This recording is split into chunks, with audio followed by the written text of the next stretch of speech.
Right, a couple of days later, the video unexpectedly ended the other day because the battery on the my phone died. So basically, a quick update. I took the cat and the DPF apart. I can't remember how far the video got, and then my next step was to take it to get cleaned, or to see if it needed cleaning, because I didn't know whether it was the issue was being caused by the fact the DPF was blocked and that was making the exhaust leak worse, or the exhaust leak was making the car think the DPF was blocked. That was less likely because there's a pipe before and after the DPF, and the ECU is looking for the difference between the two. So if it's leaking before both of them, that's not going to affect the difference too much. It's not going to be a big variation. As it happens, DPF was, and I quote, "one of the worst I've ever seen." So I took the DPF to a local garage at the road here, Solent Garage Services. They have a special machine, which I'd never seen before. I'd heard of them. They let me stand and sort of watch and film it and everything like that. Basically, you strap the DPF or whatever, or you can do the cat as well. You strap it onto this bed. You put a pipe up the back of it, which you have to use all these, like, it's like fireman's hose. It's like proper like clamps and everything. Keep the air pressure on. It runs at 6 bar, which is quite a lot. It's water fed. They've modified theirs so it actually runs on hot water now, because originally they gave you a little pump and you used to pump water into it. And he said that was stupid. So they clagged that into the mains, and then he thought, let's put hot water through it instead, because, you know, if you do any washing up or anything, you know hot water works better than cold water. So they plugged all that in. The machine adds chemicals into the water that's getting blasted through, and then uses that air pressure to blast that water through. So it basically, it tries to, I mean, well, you can see it in the videos, it kind of does it in pulses. When it first started, it was barely able to go through. It was like the machine was just going boop, boop, like that, because it was like there was too much back pressure. And then eventually you start seeing it come through. I didn't get all the footage on the video, but the water that was coming through, or the waste I should say, that was coming through originally was black. And then eventually it started going a clearer colour. Towards the end it was quite clear. It will always be a little bit brown, apparently, because that's what the Eloy's fluid does, it stains it. And then the bucket, there was 6 buckets that got put through it, so 150 litres went through it. And he said that's probably one of the worst ones he's ever seen. So the C6 should go a lot better by the end of all this, so I'm quite excited to try it. So what else are we doing? Oh, they also gave me this. So this is part of the process. A bottle. You pour this in the DPF. I don't know, I think it's like a DPF prep.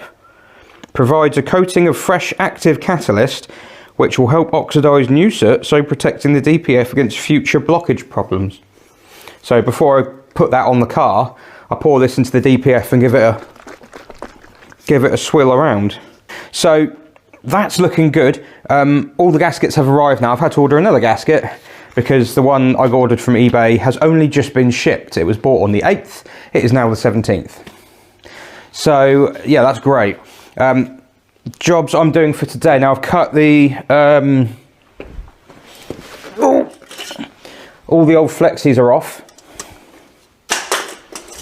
and at the moment I'm working on these. This is taking a long time, but that is the other end of the flexi. So it kind of, when I've taken all the old weld off, it will push in as far as the weld was. Well, it won't be as far as the weld was, it'll be there. And then I'll weld it onto this one. That is how it looks now, and that's not finished. That's how they start. When you look at that and you think that's just a piece of scrap.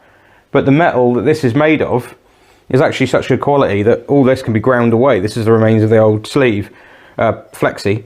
All that can be ground away and we can reuse it.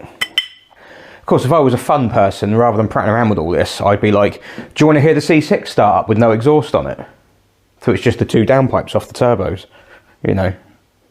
That would be immature.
Right, so I'm back on the refit on the C6, and now the next issue I need to get over before I start putting the cat and DPF back together and back in here, in this void, is what the hell we'll do here, because that's what it should look like. It's not amazing, but it's serviceable. That's what one side looks like. That's the front bank of the engine, the rear bank of the engine. Oh dear, this is one of the reasons it was leaking.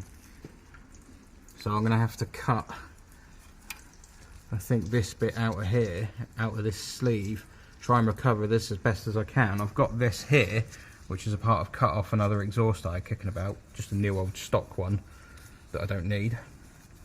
I think it is too small because that fits inside there.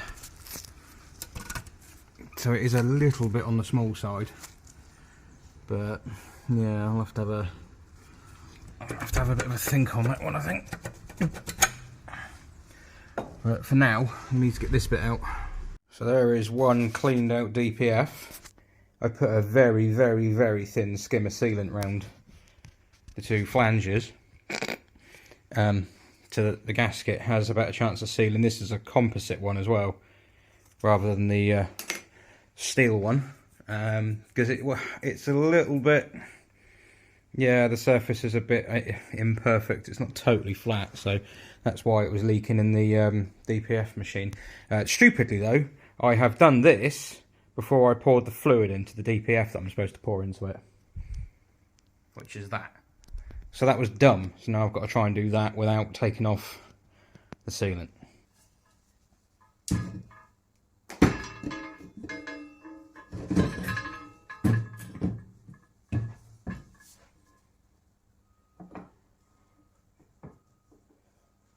This is all just going to pour out.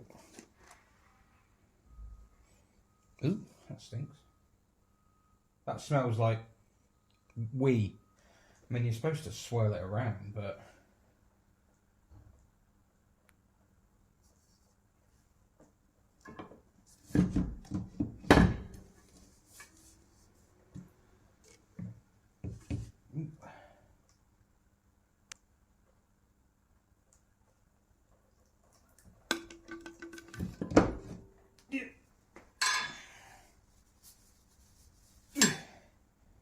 yeah, and then I'll just keep rotating it, I guess.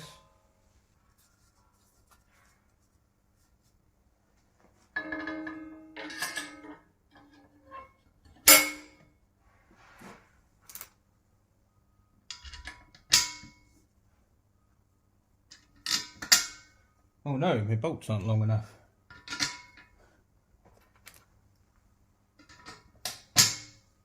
Oh, no, they might be.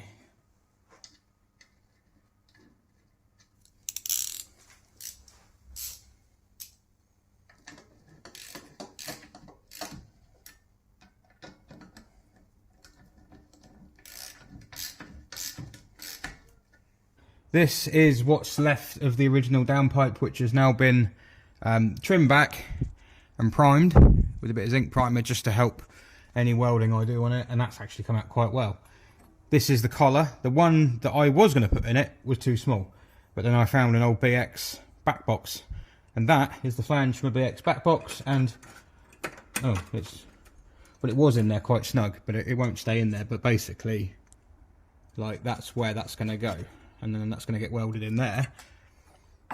And then the C6's cat and DPF are here, done back up as you saw. What I'm doing now is I'm just basically lining up I've tacked that end on there. I'm going to line them up and just tack them into place so that I know they're definitely in the right place, because it would be quite easy to put them in the wrong place. So I'm going to do that now, and then when it's all tacked up, take it back out and weld it up, and then put it back on again.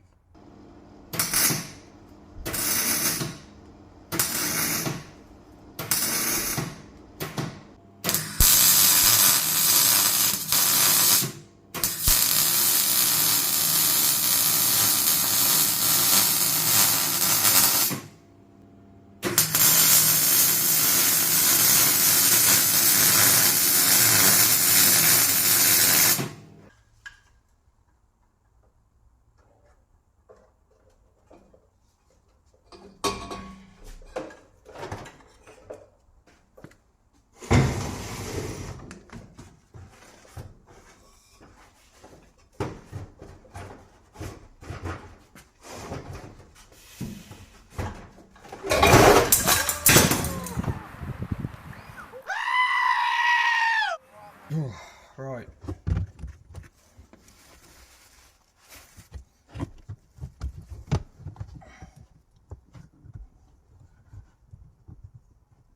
When you take the battery off on one of these, you've got to remember to put the windows down a bit.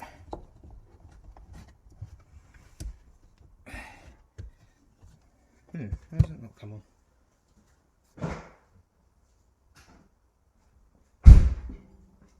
Ah, there we go. Yeah, you got to remember the batteries, the disconnected batteries. Sorry, you got to remember to put the windows down a bit, because otherwise, when you open the door, the windows don't go and clear the frame of the car because they're pillarless. So they do open because they'll bend back, and then when you go to shut them, because they haven't dropped a bit, you smash your expensive double glazed windows, which is bad. Here we go then. Let's start it up and see what it does.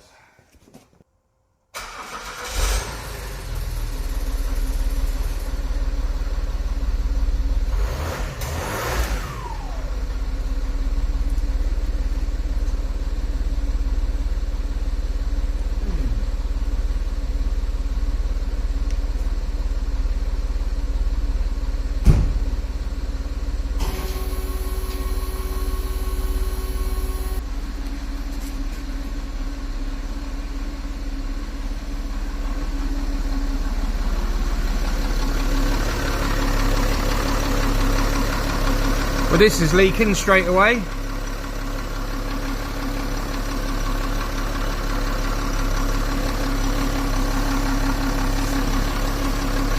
Brilliant. That's fantastic, that is. Alright, that's not leaking.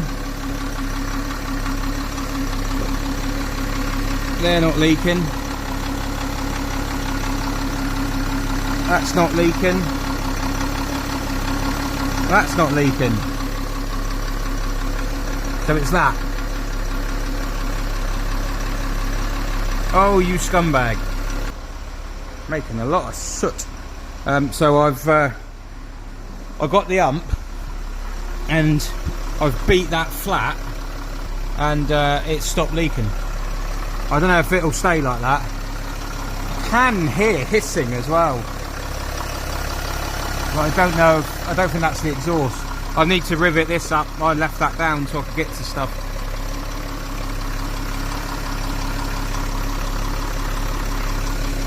Right, I'm going to give it some revs and warm it up.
Oh, it suddenly stopped.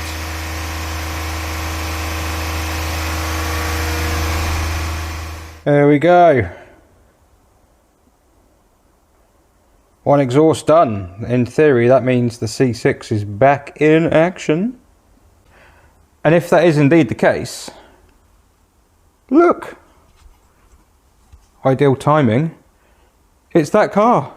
Yeah. The soul of Paris.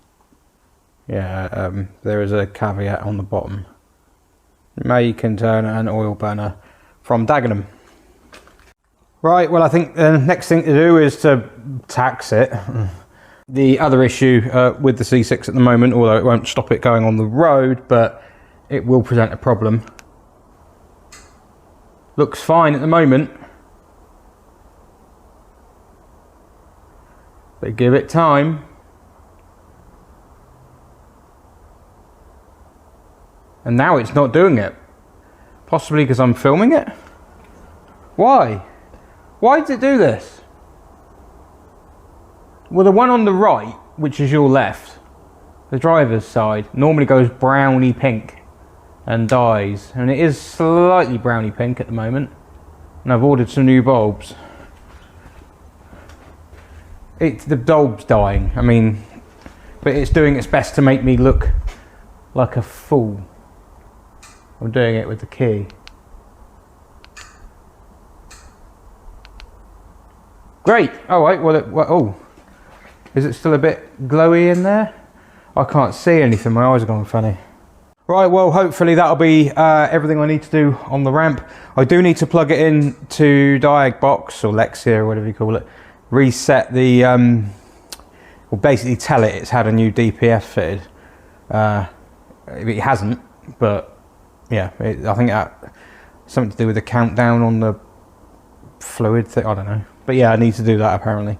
And then the next thing I need to do is get that gearbox off Hilda, which is there, and the gearbox is down there, and take that to Milton Keynes.